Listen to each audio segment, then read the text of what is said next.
lot of people start their next talk by going into the bowels of their computer and finding an old presentation and do a save as, doll it up and think they're brilliant, right? And that's not the right way to start any great talk. You need to really think empathetically about who am I talking to?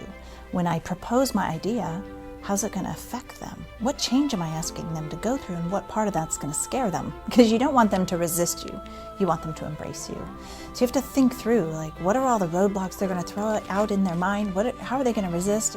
We propose that you don't open your slides yet. You think about the whole problem. So we use sticky notes, we use storyboards, we use a whole lot of other tools long before we'll open up presentation software. So we'll sticky note, brainstorm, put it up on a wall, ask 4 people, hey, what do you think? This is what I'm thinking. And they'll have a different perspective than yours, because as you're building your content, you're not that other person, so you don't even know. You don't even understand. Sometimes they'll have the stupidest reasons why they're going to resist you. It's stupid.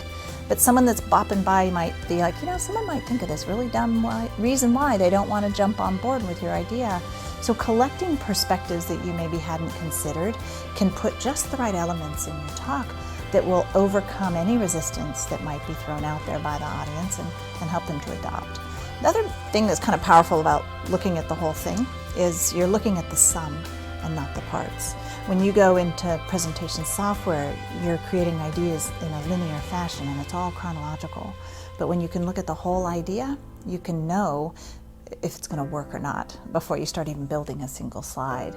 So I think that's the power of actually spending time thinking away, sometimes changing your environment, going in a different room, putting on a different kind of music, working from home in the morning, whatever inspires you, you should move into that environment and create.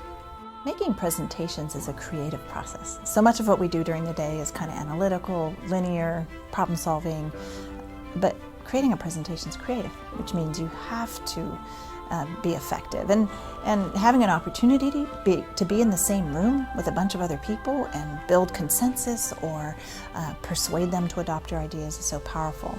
So I feel like however much time you spend in it should be proportionate to what's at stake. So if you're have a staff meeting and you're doing a project status update and you have a bunch of timelines to review, that's very different than making a $15 million pitch or closing a big round of funding or getting the stage at a big conference with 10,000 people in the audience. Those are all really high stakes. So you can spend an enormous amount of time. A lot of executives will spend up to 60 hours just making, reviewing, finessing, and then of course most execs get an epiphany in the shower the day of, and then it just throws everything on its head.